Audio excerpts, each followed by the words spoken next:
Time now for our rants and raves of the week, starting with Callie. Okay, well, this is, you know, this just is very distressing to me. On Bill O'Reilly's show, he aired a video segment by a Jesse Waters, who's a reporter that if people watch him, they've seen him.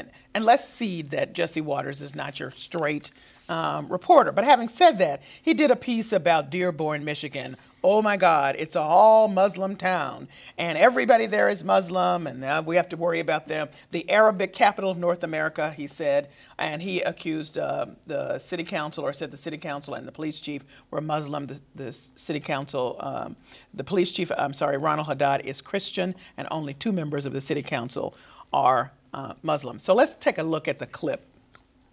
You miss the deserts? Pretty cold here. Do you wear a burqa ever? No. Which way's Mecca? Mecca this way. You sure? Yes. Do you like Christmas? Oh, yeah. You do? Yeah. Do you celebrate Christmas? Yeah, we do. If you celebrate Christmas, can I celebrate Ramadan? Why not? What a jerk. I know. I mean, it's decidedly unfunny. I watched that whole piece. I know. Horrible. So it's not funny. I don't know what his point was. With the Middle Eastern music. The Middle Eastern music, all of that, it's insulting. Come on, Bill O'Reilly. And on top of that, it provoked a lot of people to put forth bombing threats against the town. So here's the serious business people. You know, like I said, he can be in the space that he's in as not the straight reporter. But this is insulting and biased. Marginally clever. No. And just those sound bites that he strung together, and he wasn't clever. The questions he asked were stupid. I don't get it. I don't understand. You know, there are. I know some people disagree with me. There are some news people on Fox. Well, why would they promote this? I was surprised. I don't get I was this. surprised Bill O'Reilly approved of it. It was as funny as a Borat movie, but at least it wasn't as long. But Emily, why would you expect anything else from Bill O'Reilly? Oh no, Bill O'Reilly has fairly high standards. That's Still? Not true. Yeah, I think he does. Yeah? I would think he would Christmas, all look that at stuff? that. I know, but I think he would look at that and say, "This is horrible." Well, it ran. And I know. It's Certainly ridiculous. he didn't. Yeah, No. yeah. So that's my rant. All right, good one, Justin. I've got a rave this week for a story that was in The Atlantic, actually by a former Neiman Lab staff writer, Adrienne LaFrance, someone I worked with who's a great writer. And the story really looks like this bigger issue that we have about stories being lost to time on the internet. And it's something that I think a lot of journalists are probably aware of, all writers. Something that you write even 5, 10 years ago can disappear, and then there's no real way of retrieving it. It's not like you can go and get a book from a library. The story was about, marginally at least, about the Rocky Mountain News. They did this really fantastic 34-part investigation in 2006 about this bus and train collision that happened, and so in the 60s, and how it sort of disrupted this town and what the people were like years later. They did this fantastic thing online. They had records, all these documents that they had literally unearthed from a bomb shelter where the town kept the documents. And then the story just disappeared. It was a Pulitzer finalist. It disappeared because the Rocky Mountain News closed up in 2009.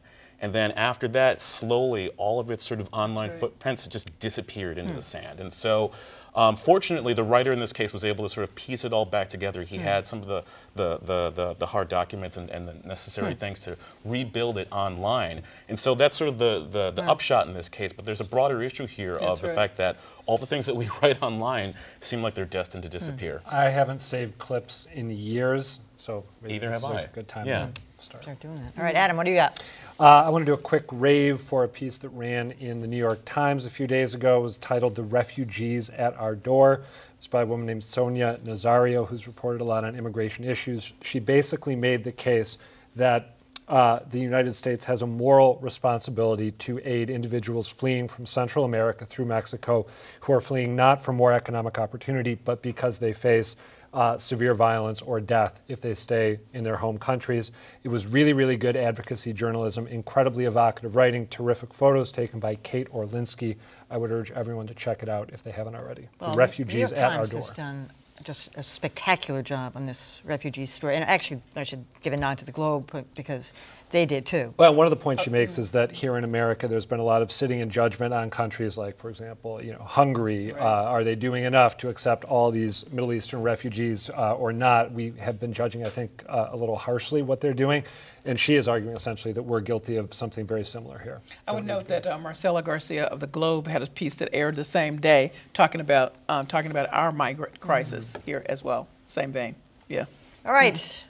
Dan? Too much raving, but I have a rave too. Oh. I have a rave from Matt Visor of the Boston Oh, yeah. Globe, who had a terrific piece calling out the media, including the Globe, for giving way too excessive coverage to Donald Trump and doing it in a way that is emphasizing the idea is he's good for numbers, he's good for revenue, so we're going to do all this, not always positive coverage, but we're not going to dig too deeply into him either.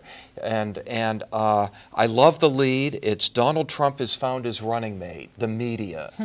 And we've discussed that here too. Absolutely. And then we were critical of the Huffington Post for their position of putting him on their entertainment pages, Absolutely. but he's clearly moved into the news realm. No, that's right. And, this is a week where the Globe is announcing some pretty painful cutbacks in their newsroom, and it's good to see that they're going to be able to, if this is a sign that they're going to be able to continue to do this kind of good work, that's good for everybody. Well, Matt Visor's a great reporter. He anyway. is. Well, everybody can jump on mine, because mine's kind of a takeoff on yours. So this week, I have a rant for CNBC. This week, they basically caved to Donald Trump and Ben Carson about the time of their scheduled debate. Donald Trump did not like the idea that the last debate on CNN, was it? Yes. Went 3 hours. He says he only got like a day's notice that it was a ratings grab, no question about that. We talked about that here.